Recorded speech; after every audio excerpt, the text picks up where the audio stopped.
احمد مسعود وایي له طالبانو سره خبرو ته هیله یم.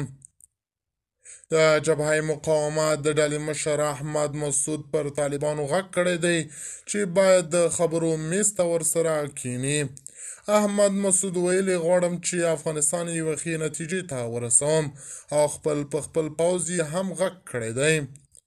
د جبهه مقاومت مشر احمد مسعود خپلې جبهې ته ویلي دي که د خبرو له لارې مشکل حل کړ په افغانستان کې به یو ټک هم ترسره نشي او جنگ ته باید بیا د پای ټکی کېږدول شي.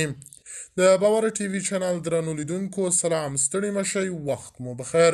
هیله لرم چې جوړ او روغ به په سر کې یادونه کوم. که باور ټي وي چینل مو نه وي سبسکرایب کړی په درنښت سره باور ټي وي چینل سبسکرایب کړئ. د طالبانو د مخالفې وسلوالې ډلې مشر احمد مسعود وایي هیله مند دی چې له طالبانو سره په سوله ییزه خبرې وکړي، خو نوموړی په عین حال کې بیا خبرداری هم ورکوي چې که نه شو د وسلوال جګړې ته هم چمتو دی.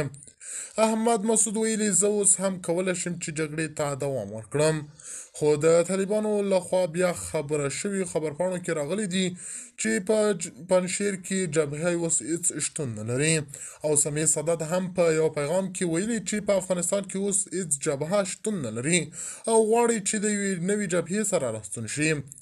خو احمد مسعود بیا سمیع صدد ته غبرګون هم ښودلی او وایي چې موږ په پنجشیر کې اوس هم شتون درلودو. احمد مسعود ویلي زه اوس هم په پنجشیر کې شتون لرم او غواړم چې له طالبانو سره د خبرو له لارې مشکل حل کړم تر څو افغانستان یوې ښې نتیجې ته ورسیږي.